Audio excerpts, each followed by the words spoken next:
ler versículos ímpares e os irmãos lerão versículos pares. Eu vou começar com o versículo 1 Coríntios 15. Amém? Irmãos, devo lembrar-vos o evangelho que vos anunciei, a qual recebestes e no qual ainda perseverais.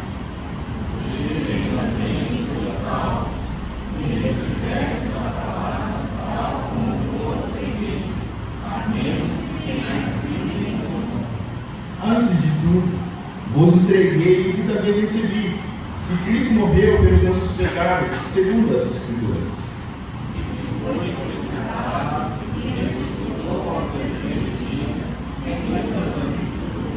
E apareceu a Cefas e depois aos 12.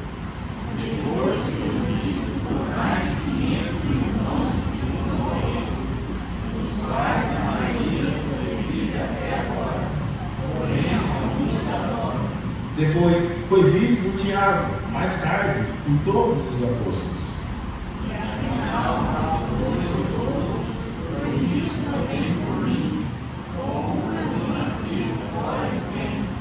Porque eu sou o menor dos apóstolos, e mesmo não sou digno de ser chamado apóstolo, pois persegui a igreja de Deus.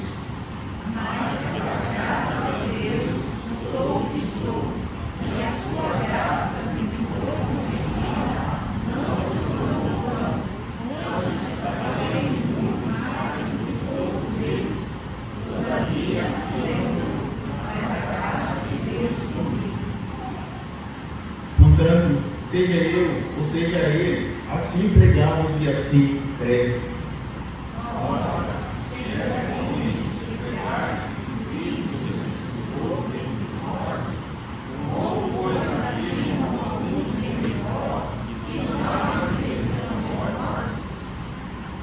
E se não há ressurreição de mortos, então Cristo não ressuscitou.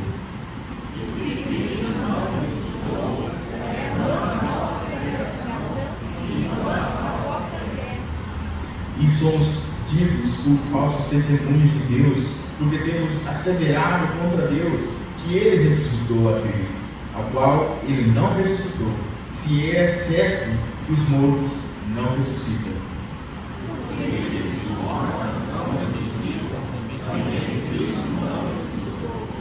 E se Cristo não ressuscitou, é vã a vossa fé, e ainda permaneceis nos vossos pecados.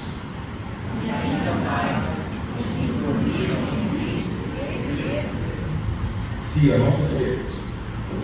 a nossa esperança em Cristo se limita apenas a esta vida, somos o mais infeliz de todos os homens.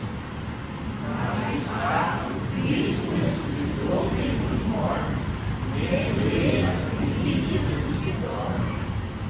Pai, mais uma vez, estamos aqui pedindo que o Senhor venha nos iluminar, ilumina nossa mente, Senhor, e nos dá, Deus Pai, cada dia mais certeza dessa verdade e poder aplicar a nossa vida, vivê-la de tal modo, Deus Pai, que nada desse mundo possa, Deus Pai, tirar isso dos nossos corações. Pedimos, Deus Pai, encarecidamente, que o Senhor venha falar conosco essa manhã, por meio dessa palavra que foi lida, em nome de Jesus. Amém. Meus irmãos, aqui eu escolhi essa passagem justamente para falar das importâncias e as implicações que nós podemos ter por causa da ressurreição do nosso Senhor Jesus Cristo. Nos nossos dias não era diferente do dia de Paulo. Alguns dizem que Jesus ele é apenas um mestre que trouxe coisas boas para ensinar e as pessoas precisam seguir essas, vamos dizer assim, bons exemplos, porque Jesus ele foi um mestre e um bom mestre e um bom homem de ética moral que deve ser seguida. Esse tipo de pensamento nos nossos dias é tido como liberalismo, onde as pessoas olham para Jesus Cristo como apenas um exemplo, nada mais além disso. E isso tem sido algo muito perigoso, porque nós não tratamos Jesus como Ele é, e nem conseguimos enxergar que Ele é Deus que ressuscitou dentre os mortos. Outros nos nossos dias têm afirmado que Jesus é apenas um profeta, conforme a visão, por exemplo, do islamismo, de que Jesus ele não é Deus. Então, sendo ele um homem simples, apenas um profeta, ele não tem poder de ressuscitar, nem ele não morreu, na verdade, na cruz. E ainda nós temos outros grupos que negam, né, tudo quase ao seu redor, que nós podemos ver como ceticismo, como pessoas que dizem que são céticos, aqueles que dizem não crer. É nada. Eles vivem como se não tivesse, se nada tivesse acontecido nesse mundo em relação à vida de Cristo, de poder trazer assim a libertação para aqueles que nele crê e a condenação para aqueles que nele não crê. Mas assim eles tomam na vida deles para viver de tal maneira deliberadamente que eles não importam com aquilo que é certo ou errado, porque eles entendem que não tem ninguém para os subjugar. E ainda nós temos também outras pessoas que simplesmente naquele dia de Paulo, que da forma que ele vai falar aqui, que eles não acreditavam na ressurreição, que era saduceus. Saduceus, eles não acreditavam que uma pessoa vai ressuscitar. Ou seja, você morre e acaba. Se nós podemos olhar para a vida dos saduceus, talvez o que nos lembra é a prática ou o pensamento do espiritismo, que acha que você morre, você pode reencarnar, né? Você pode voltar a essa realidade de poder continuar a sua caminhada para a sua permanência aqui na Terra. Mas saduceus, eles pensavam assim, de que na verdade não tem ressurreição. E isso é perigo para o Evangelho, porque a nossa âncora, como diz Paulo aqui, está fundamentada na morte e na ressurreição do nosso Senhor Jesus Cristo, porque Ele é a nossa Páscoa. E assim, então, nessa manhã, eu quero te convidar para você pensar comigo que a ressurreição é um fundamento para a nossa fé. Esse é o tema que eu gostaria de meditar com você nessa manhã. A ressurreição do nosso Senhor Jesus Cristo é fundamento, é pilar, é âncora para a nossa fé. Se não tem ressurreição, como diz Paulo, não tem a fé. E se não tem a fé, nós somos infelizes. Nós somos homens, então, que falam algo da parte de Deus, nós testemunhamos mentira. Falamos que Deus ressuscitou Jesus dentre os mortos. Mas aqui, a verdade de Paulo, ele vai falar no versículo 20, de fato, Jesus, ele ressuscitou. Isso é algo que traz alegria no meu e no seu coração. De fato, Jesus, ele ressuscitou. Por isso, o nosso primeiro argumento, quando nós olhamos que a ressurreição de Jesus Cristo é o fundamento da nossa fé, é trazer a nossa realidade de que a morte e a ressurreição do nosso Senhor Jesus Cristo é um fato histórico, visível, é real, não é mito. Lá em Bíblia de Salmo, a gente canta uma música que Cristo é real, Cristo é realidade, Ele não é um mito, Ele é tão real ao ponto das pessoas conviverem com Ele nos seus dias. E Ele é tão real que Ele consegue dividir o tempo. Como é que você consegue contar o tempo nos nossos dias? Você fala antes de Cristo e depois de Cristo. Por que você acredita num mito, numa lenda que nem existiu? E você pega ele para ser o marco do tempo da história? Por quê? Essa é uma pergunta para você perguntar a pessoas que não acreditam na ressurreição de Jesus Cristo, ou na vida do nosso Senhor Jesus Cristo, como judeus, que não acreditam que Jesus já veio. Eles estão esperando Jesus venha. Alguns judeus, ou a maioria dos judeus, ali ainda tem essa mentalidade de esperar, né, Messias que virá para nos trazer a redenção. Mas Jesus, ele veio no plenitude dos tempos, como diz o apóstolo Paulo no livro de Gálatas, onde ele marca o tempo. E o tempo começa a ser então contado dessa forma tão bela, antes de Cristo, depois de Cristo, ou quando ele veio e depois quando ele não está mais entre nós. Isso é algo muito, vamos dizer assim, que traz na história um dos fatos de que Jesus, ele sim, não é um mito. Então, se não o mundo inteiro está falando desse mito, ensinando essa lenda, mas eu quero te dizer, de fato, Jesus, ele existe, e ele veio, e ele morreu, e ele ressuscitou. Isso é um fato histórico, e é um fato visível, é um fato real, sim. No versículo 1, versículo 2, Paulo ele vai apresentar então o que ele recebeu. Isso. E por isso que ele tem então transmitido essa mesma verdade, mostrando que não é uma invenção humana. Quando Jesus ele ressuscitou, ele foi visto. Ele cita as pessoas aqui, como ele vai mostrar aqui. Ele foi visto pelos servos, os 12 e depois por 500, ou seja, por milhares de pessoas ali nos dias dele. Jesus, ele ressuscitou, e quando ele ressuscitou, ele fez questão ainda de caminhar nesse mundo, para que as pessoas possam ver que ele sim ressuscitou. Ou seja, o que nós estamos falando é algo verídico. Cristo morreu pelos nossos pecados, segundo as Escrituras. Por isso que nós buscamos a base, o fundamento apenas naquilo que a Bíblia nos ensina, porque as Escrituras ensinam literalmente isso, que ele foi morto segundo as Escrituras, mas não apenas isso, ele foi sepultado e ressuscitou no terceiro dia, segundo as Escrituras. Ou seja, a nossa verdade, o que nós estamos falando, ela está contida no livro que nós cremos nela, que é a regra e prática da nossa fé infalível, que é a palavra de Deus. Jesus Cristo é real, sim, ele existe, e ele veio a esse mundo e ele está vivo. Esses fundamentos não são mitos, acredita nisso. Isso é muito importante entender quando nós olhamos que Jesus ele morreu.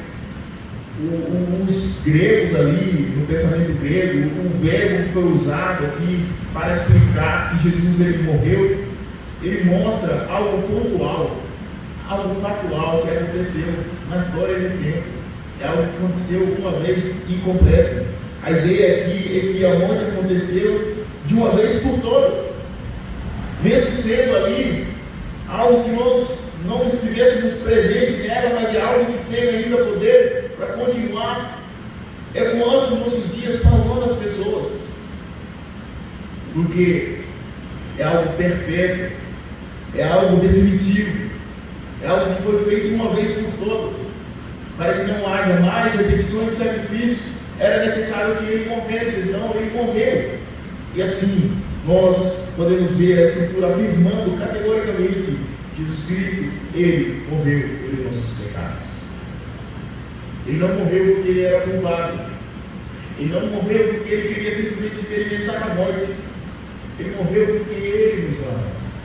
E é isso que a Bíblia vai nos falar. Que Deus amou o mundo de tal maneira que deu seu unigênito Filho para todo aquele que nele crê e não pereça, mas que tenha a vida eterna. A palavra de Deus mostra a importância da morte de Jesus, mostrando que ele morreu pelos nossos pecados. Isso é algo que, ao mesmo tempo celebrando a Páscoa, que é a ressurreição do nosso Senhor Jesus Cristo, ela deve causar temor nos nossos corações, que alguém se entregou por nós para que nós possamos viver. Isso é verdade, não tem como negar isso.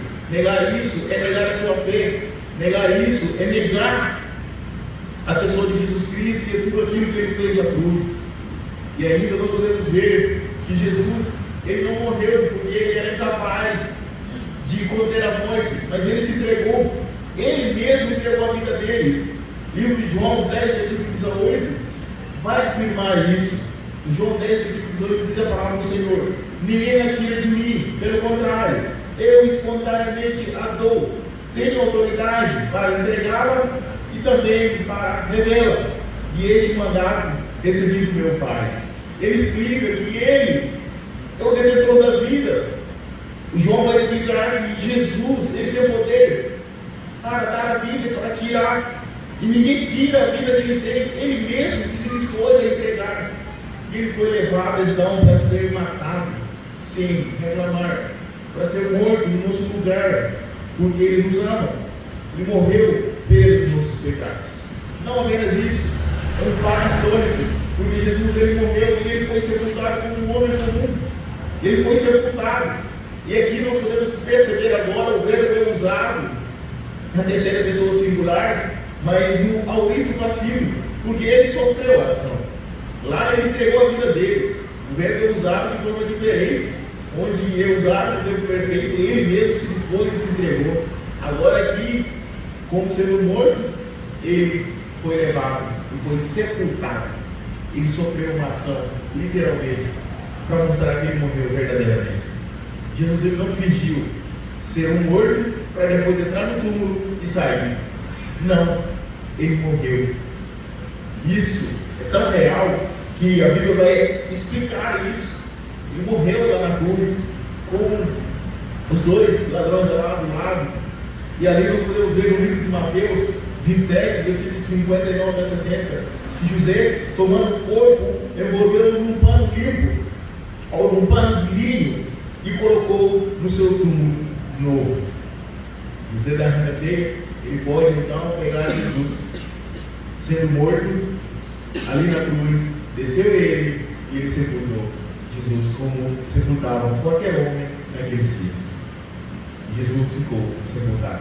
Segundo as Escrituras, ele sepultado ali em 3 dias, ele ressuscitou dos mortos.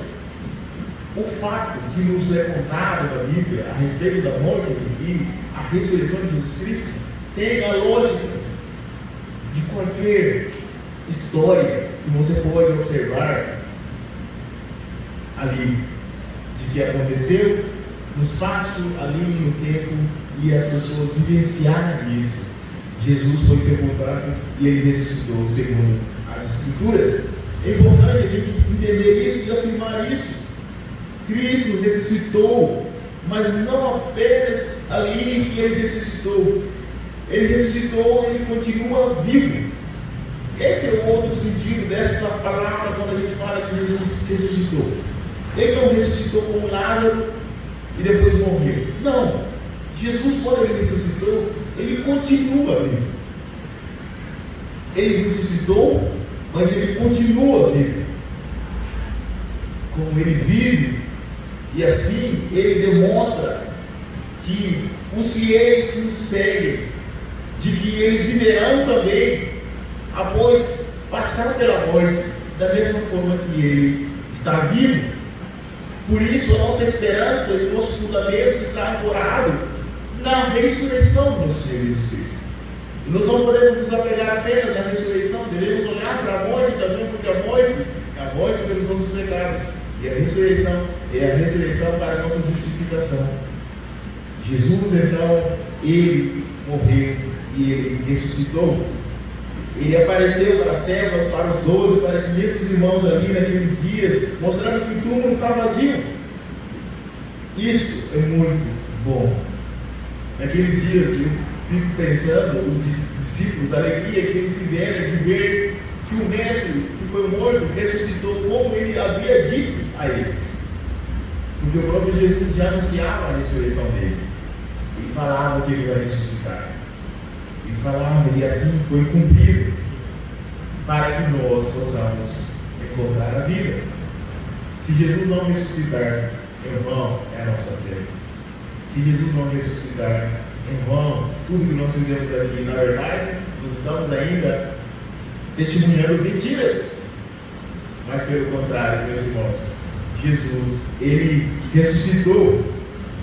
Isso é algo que nós devemos então entender e viver com muita alegria e vibrar e celebrar a morte e a ressurreição do nosso Senhor Jesus Cristo, como nós fazemos na ceia, não apenas na ceia, todos os dias na nossa vida, na nossa casa, na nossa caminhada.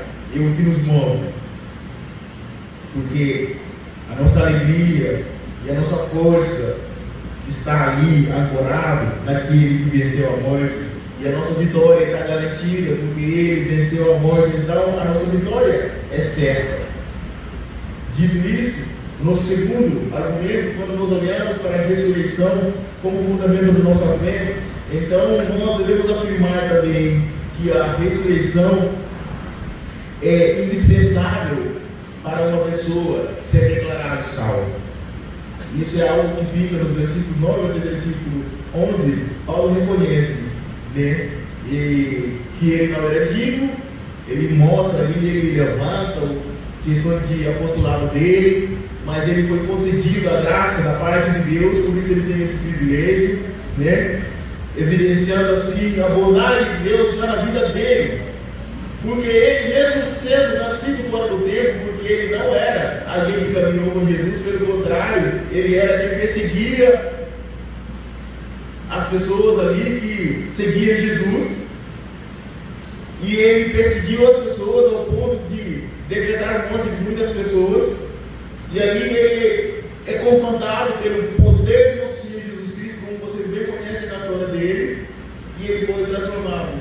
E ele nasceu fora do tempo, no sentido de que ele não caminhou com Jesus lá com os 12, mas ele teve a graça de Deus. Ele foi concedido a graça de proclamar essa mesma verdade com os discípulos e falar: olha, Cristo, ele ressuscitou. Por isso que ele fala: aquilo que eu tenho recebido e eu tenho também proclamado, eu tenho passado, eu tenho anunciado a vocês. Essa é a verdade. E aquilo que nós temos recebido também da parte desses homens de Deus, o fundamento dos apóstolos, que Jesus ressuscitou dentre os mortos, que ele vive sim, é o que nós devemos proclamar para as pessoas. Porque é isso que traz a consciência e a necessidade das pessoas se apegarem à verdade. A verdade ela precisa ser proclamada. A verdade, para ela ser conhecida, ela precisa ser dita. E nós, como servos de Deus, discípulos de Jesus, mesmo não sendo as pessoas que andaram literalmente com Jesus, devemos proclamar essa mesma verdade, que Jesus, ele ressuscitou e ele vive, e por meio dele que nós temos a vida, porque ele morreu em nossos lugares para nos dar a vida. Interessante que Paulo ele vai trazer aqui algumas implicações do versículo 14 até versículo 17. Ele fala que tudo que nós fizemos, em outras palavras, resumidamente, é em vão se Jesus não ressuscitar. A palma que você bate, louvor que você dá, pregação que você prega, tudo é em vão. Até a pregação que ele pregava também, ele já se considerava em vão se Jesus não ressuscitar. Se Jesus não ressuscitou, até os que morreram também, crendo que um dia eles vão ressuscitar, eles então estão enganados. Eles então estão perdidos. E nós que estamos aqui, caminhando, proclamando com essa esperança, a nossa esperança é em vão. Mas ele fala que Jesus ressuscitou. Muda tudo. Então, a nossa fé não é em vão. Jesus ressuscitou. Então, a minha esperança não é em vão. A sua esperança em Cristo não é em vão. Jesus ressuscitou. As pessoas que morreram crendo em Jesus, a morte deles, então, terá, vamos dizer assim, um tempo apenas limitado ali, e um dia eles vão ressuscitar porque Jesus ressuscitou. Jesus ele ressuscitou para que nós possamos ser justificados. Livro de Romanos 4, versículo 25, diz assim a palavra do Senhor: a qual foi entregue por causa de nossas transgressões e ressuscitou por causa da nossa justificação. Jesus ele ressuscitou por causa da nossa justificação. Então, a ressurreição de Jesus Cristo, ela é indispensável para você, para mim, para que nós possamos crer, para que nós possamos ser, então, libertos dos nossos pecados. No livro de 1 Pedro 1, versículo 3, Pedro vai falar assim: bendito seja o Deus e Pai de nosso Senhor Jesus Cristo, que segundo a sua grande misericórdia nos gerou de novo para uma viva esperança pela ressurreição de Jesus Cristo dentre os mortos. A nossa viva esperança é por causa da ressurreição do nosso Senhor Jesus Cristo. Senão a nossa esperança é em vão, a nossa fé é em vão, a nossa proclamação do Evangelho é em vão se Cristo não ressuscitar. Meus irmãos, para calar o povo de Deus, para não falar que Jesus ressuscitou, aconteceram várias coisas na história.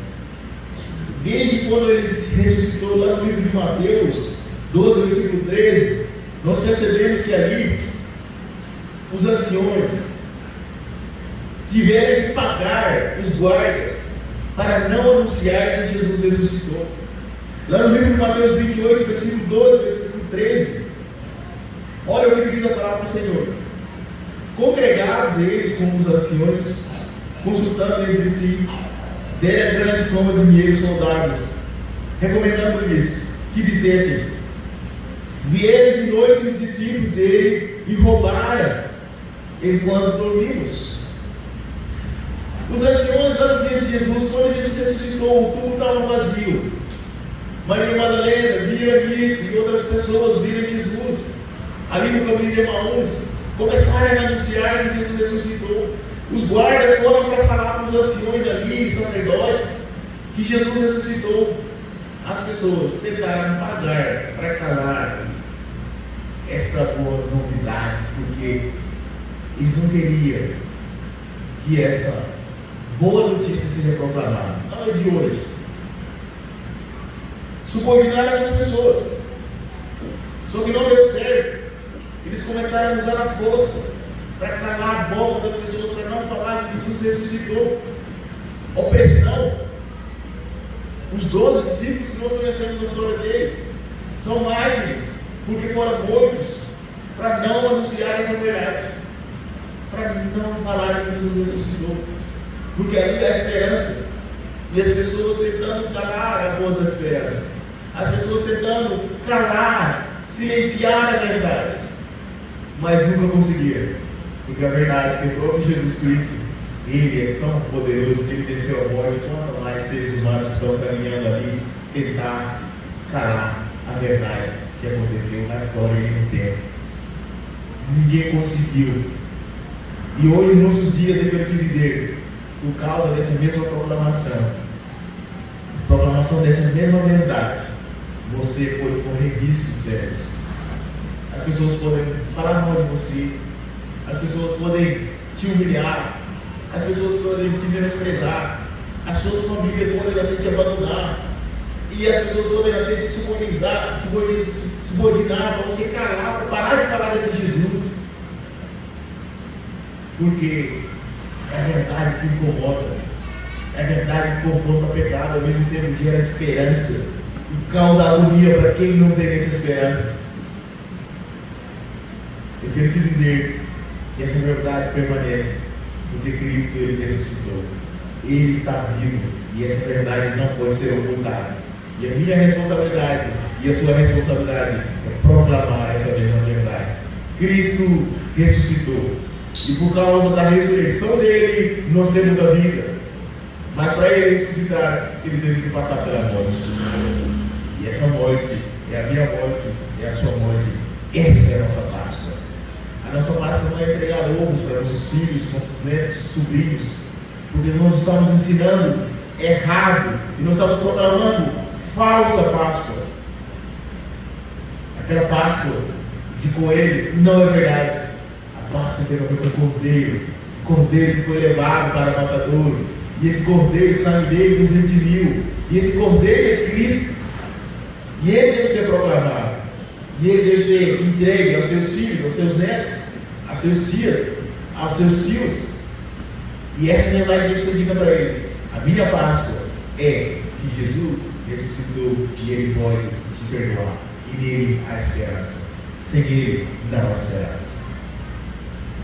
Nós temos trocado essa verdade porque as pessoas têm sido sutil como deturpar essa verdade.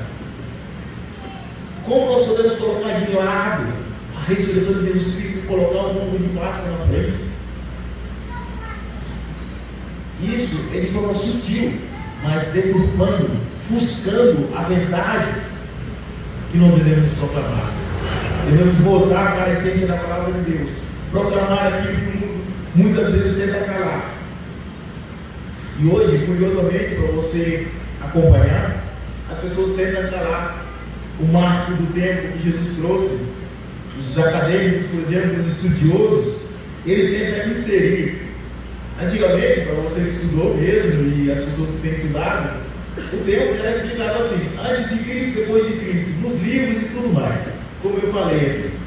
Porém, com essa modernidade, as pessoas criaram antes da era comum, em vez de dizer antes de Cristo. Agora é AEC, antes da era comum. Eles estão tentando colocar Cristo de lado. Porque esse termo coloca neutralidade na hora de explicar. Porque dentro do mundo acadêmico existem ateus, céticos, pessoas que não acreditam. E existem pessoas que acreditam em Jesus, então vamos criar um meio termo.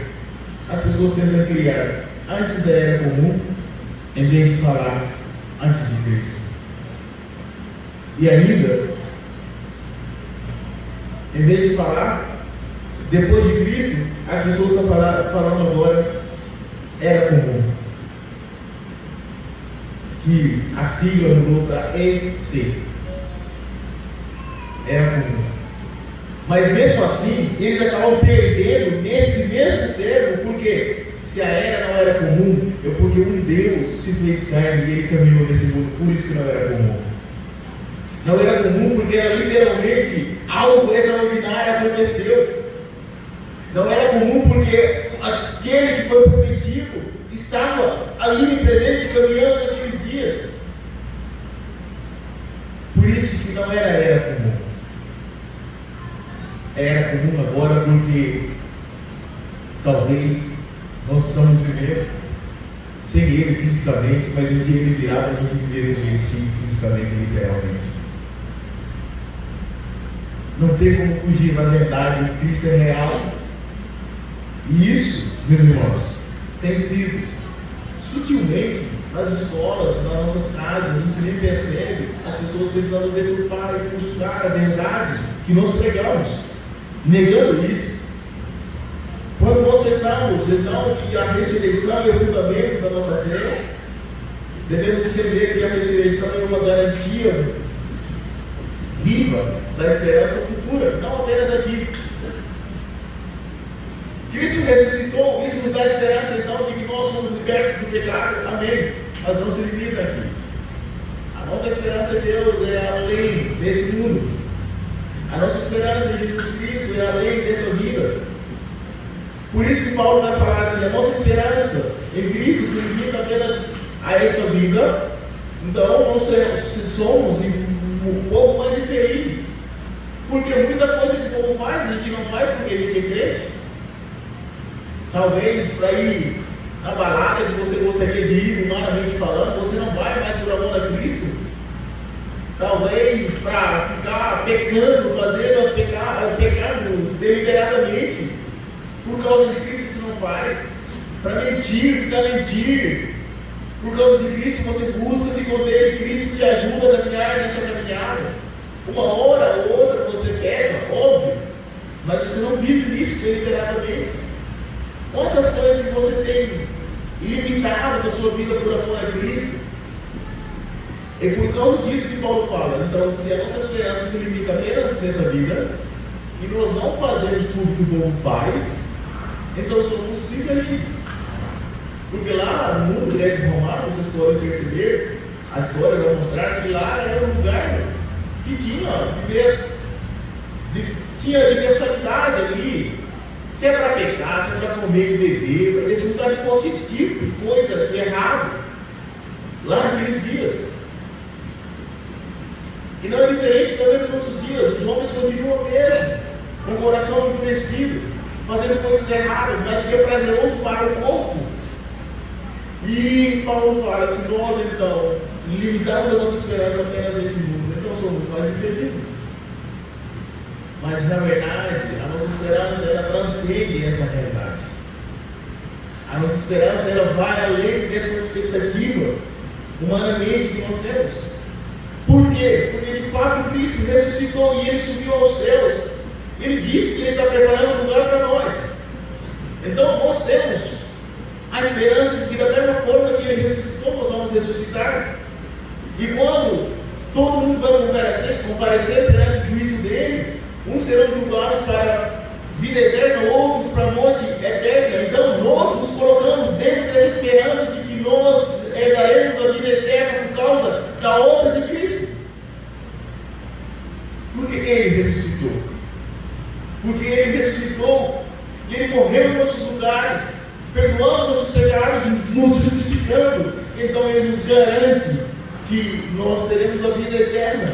E a vida é apenas por meio dele. A ressurreição de Jesus Cristo, ali no livro de Coríntios, ele dita que Jesus ele é primícia, primeiro. Ou seja, mostrando que Tudo que aconteceu com o nosso Senhor Jesus Cristo, ao morrer e ressuscitar, é o que vai acontecer com os crentes, com os fiéis. Aqueles que são redimidos, eles vão morrer e vão ressuscitar, eles terão um corpo glorificado, um corpo que não se limita mais nem pelo espaço, nem pela física, nem nada. Porque quando Jesus ressuscitou, para os irmãos lembrarem, ele aparece para os discípulos, onde estavam reunidos ali, com a porta trancada, fechada e tudo. Jesus ali presente. Um corpo glorificado. Um corpo diferente desse corpo que nós temos, no sentido de que esse corpo não tem pecado. É um corpo perfeito. E esse é o corpo que você terá, esse é o corpo que eu terei, é o corpo de todos aqueles que Cristo morreu por eles e são redimidos pelo sangue do Cordeiro, terão. A ideia de falar de Jesus é primícia dos que dormem aqui, tem a ideia de que no livro Levítico, para um agricultor, ele plantava, a primeira colheita que ele fazia, demonstrava que na verdade, então existe esperança para a continuidade daquilo ali. Ou seja, se ele plantasse algo naquela terra, e essa plantação dê primeiros frutos,